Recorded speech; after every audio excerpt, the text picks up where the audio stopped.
Song structure. In my opinion, a very underrated but essential element to music composition. Having a good layout for your song can keep all your ideas relevant, make for a good runtime, and keep your listener engaged, and not have them wondering where the hell they're going with these ideas. So, in this video, I'll be writing some music while I break down how I structure my songs. So, what am I writing this time? Well, the iconic Theory of Everything from the legendary Geometry Dash popped into my playlist recently, so obviously, I had to try writing something to that vibe. Obviously. I may just be oblivious, but I feel like not as many people are talking about Geometry Dash nowadays. That game was unreal, a freaking core memory for me growing up. I feel like Geometry Dash is to my generation what Pac-Man and Galaga were to my parents' generation. Though I grew up playing those bangers too, on my parents' childhood consoles. I really love how all the visuals and gameplay gimmicks flowed so well with the music in Geometry Dash, and a lot of the music, while very electronic, actually really inspired me. And I'll never forget when we had electronics day in elementary school, and I overheard one of my friends die, and another one just goes, "Watch and learn from the master." And then Stereo Madness starts playing. But anyway, tangent over, that's what I'm writing. And this is what I'm starting with.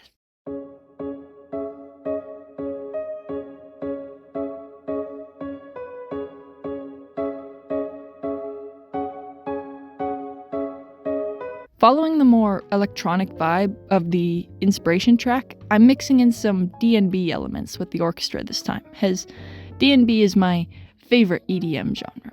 For me personally, this won't affect my usual workflow on structure.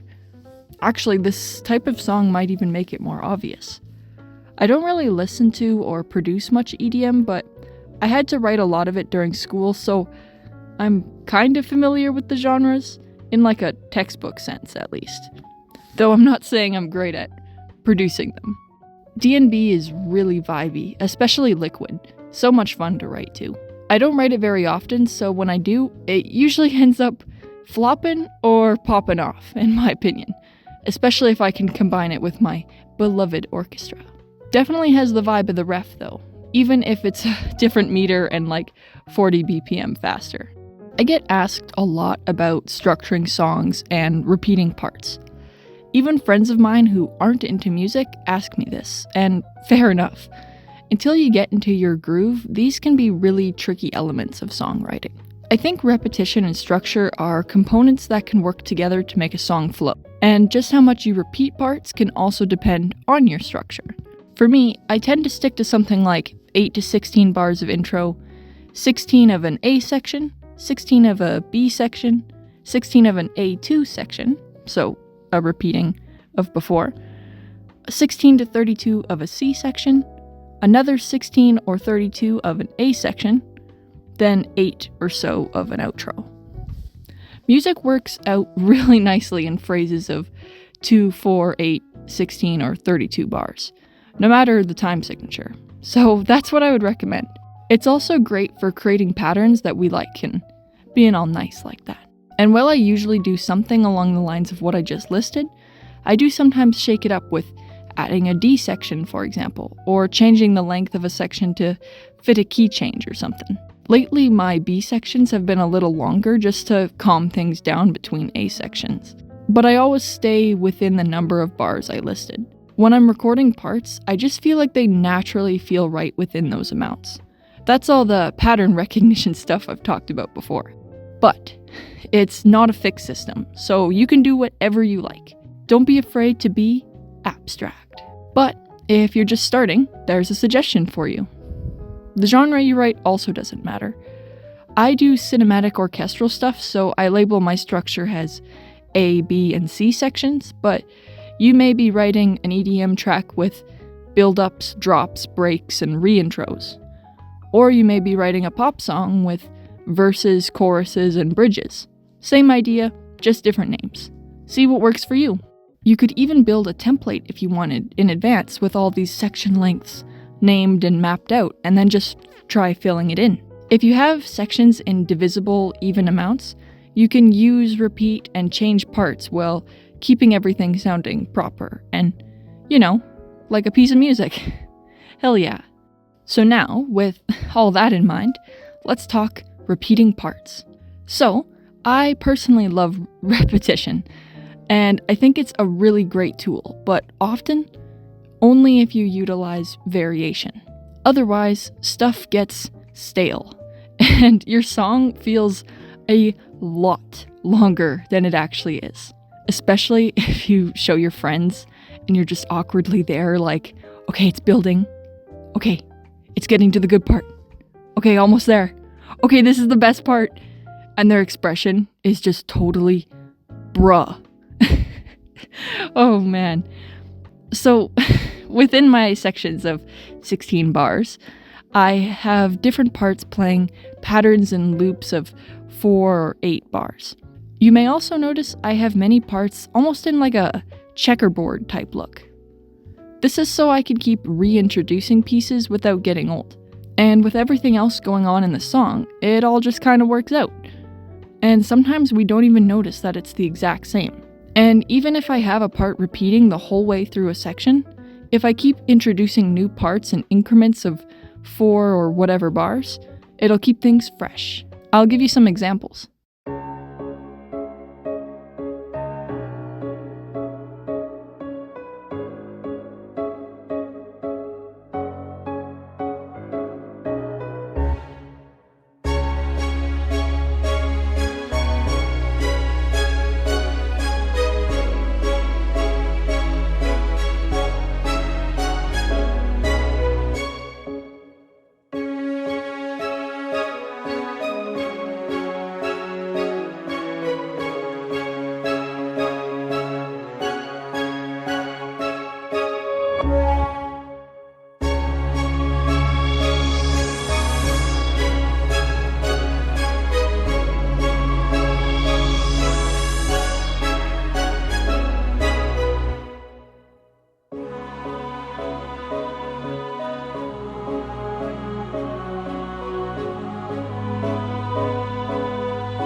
And now, I'll show you how you can take things that are the exact same, change up one thing, and it's brand new.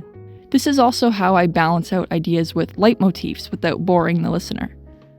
I also use this same type of thinking between repeats of the same section. Take my song's A section, for example. There's 3 of them. Each one is the exact same, but I've changed up most of the noticeable lead parts in each one. This makes it so you can recognize that it's the same idea, but it makes it not feel like it's just more of the same thing. Highly recommend.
Play around with it.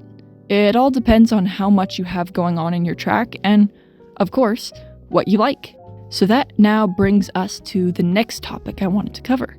Balancing out your sections. Making them sound like they have enough going on, but not too much. But also, not too boring. As someone who writes massive orchestral pieces, having balance and knowing when to cut things back is a huge asset to me. As well as something I always have to keep working on because I get really excited when I'm writing. If you've listened to some of my music, you'll definitely notice that my songs get bigger and bigger with more parts and building as they play. Usually the final part of my music before the outro, usually the A3 section, will be the busiest part of the whole piece. Personally, I find that if I reach a point where I'm asking myself if it's too much, it often means that it is. And if I'm really skeptical about it, I'll reach out for feedback, which can be really helpful as we're all our own worst critic. However, if I'm really attached to all my parts and ideas, which is often the case, I will address it when I mix the song, balancing everything out there in the form of volumes and/or automation. But I'll share a trick with you that I use sometimes and I highly recommend if you're struggling with filling out your sections. Say you have your own A sections in your song, or drops or choruses, main parts, whatever. Say you have 3 of them, like I have in this song I'm writing here. Try building the 3rd one first. Go all out, make it epic.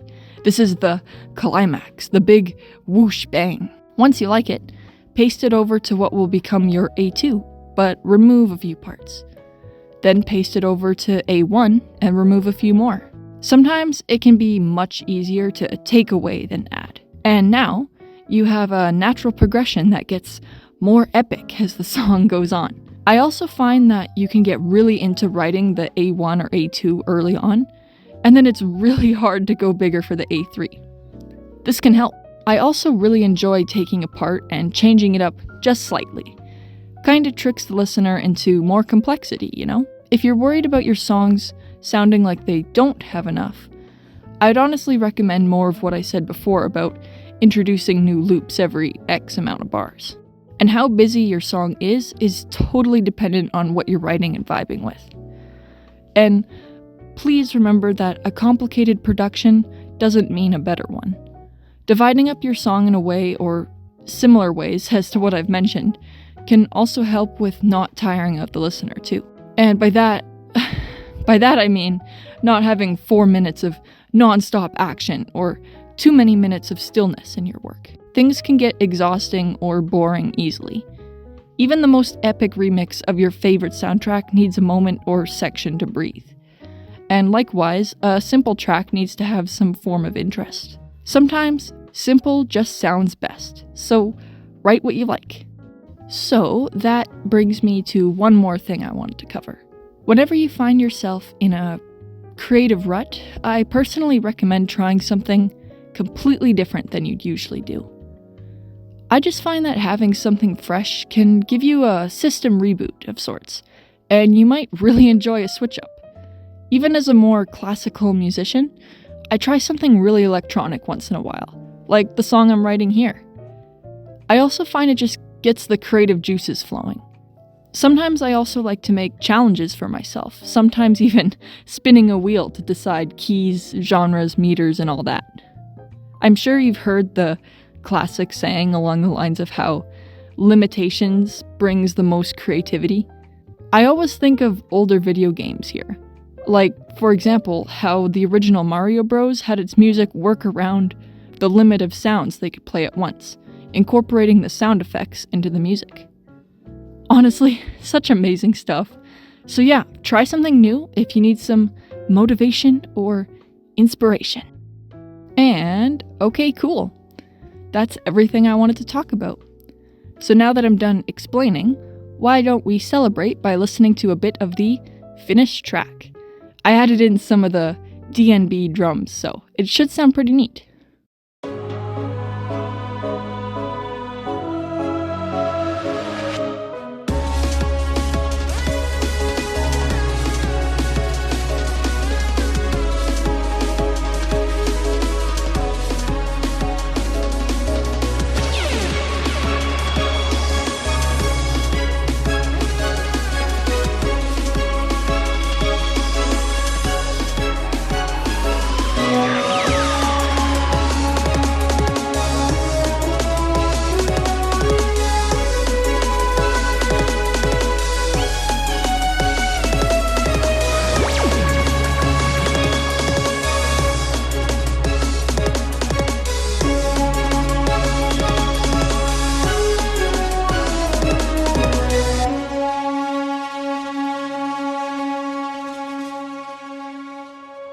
Awesome. I'm happy with that. And since it's so different, I really had fun with it. shaking it up. Combining electronic stuff with my beloved orchestra is so fun. But yeah, I hope you like the song. It should be on my channel if you'd like to listen to the whole thing. And I hope you enjoyed this video too, and got something out of it, maybe. Let me know what else you'd like me to cover in these videos, and thank you so much for watching. Peace out. Cheers, guys.